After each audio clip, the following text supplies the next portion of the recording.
Bapak,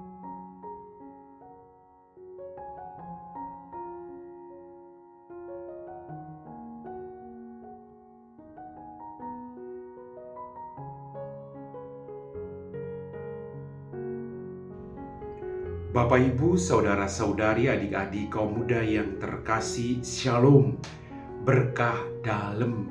Apa kabar hari ini? Semoga kita semua tetap diberikan rahmat, kesehatan, dan sukacita.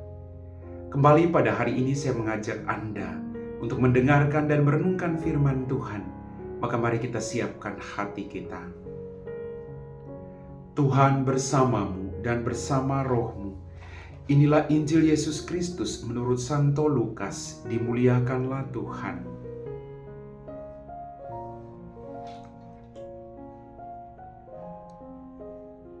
Yesus berkata kepada murid-muridnya, "Hendaklah kamu murah hati sebagaimana Bapamu adalah murah hati.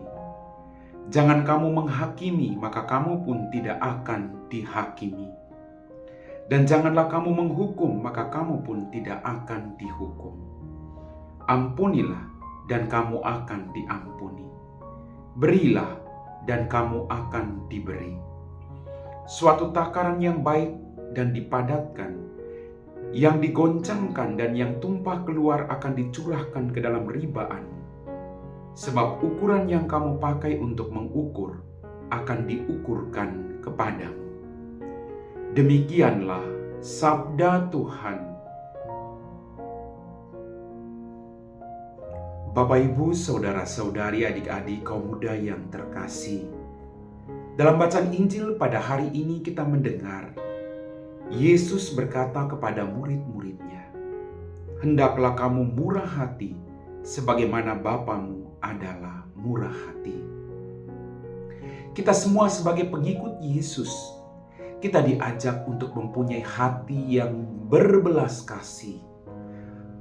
Hati yang murah hati kepada siapapun, termasuk kepada orang yang selalu menyakiti dan melukai perasaan kita. Kita diajak untuk menjadi sempurna seperti Dia. Maka perjuangan kita adalah membuka diri kita, lalu belajar dari hari ke hari untuk selalu menjadi pribadi-pribadi yang sesuai dengan apa yang dikehendaki Tuhan. Bapak, Ibu, saudara-saudari, adik-adik, kaum muda yang terkasih, kita diajak oleh Yesus untuk tidak menghakimi atau menghukum siapapun, agar kita juga tidak dihakimi atau dihukum oleh orang lain. Kita diajak untuk punya hati yang selalu mencintai, hati yang bisa berbagi dengan orang lain dalam kehidupan kita.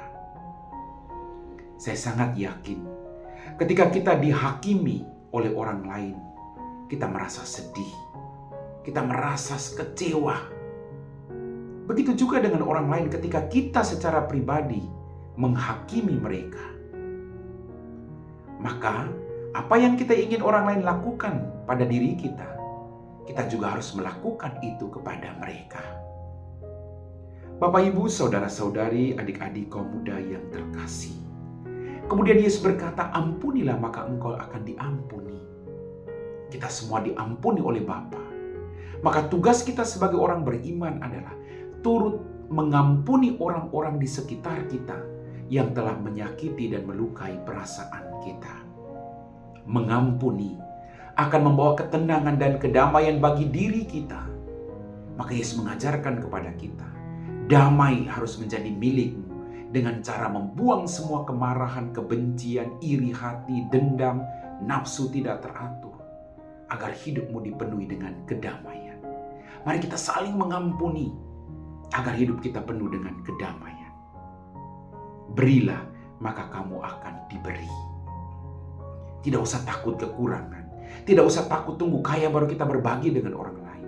Lakukan kebaikan setiap hari, sekalipun sederhana. Lakukan itu.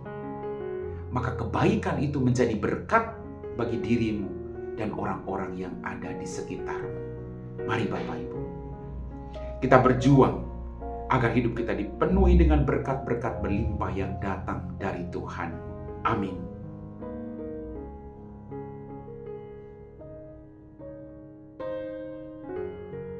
Bapak, Ibu, saudara-saudari, adik-adik kaum muda yang terkasih, kita semua telah diteguhkan oleh firman Tuhan. Mari kita siapkan hati kita untuk berdoa.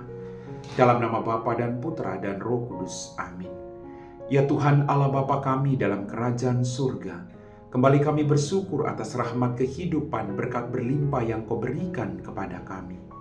Ampuni dosa dan kesalahan kami. Pada kesempatan ini Tuhan, kami berdoa bagi mereka semua yang sedang menderita sakit, baik di rumah mereka maupun di rumah sakit. Utuslah kuasa Roh Kudus untuk memberikan mereka rahmat kesembuhan. Biarlah mereka boleh mewartakan belas kasih dan kerahiman. Berkatilah orang-orang yang mendampingi orang sakit. Berikan mereka rahmat kesetiaan dan kesabaran. Kami puji Engkau Bapa kini dan sepanjang segala masa. Amin. Tuhan bersamamu dan bersama rohmu. Semoga kita sekalian diberkati oleh Allah yang Maha Kuasa, Bapa dan Putra dan Roh Kudus. Amin.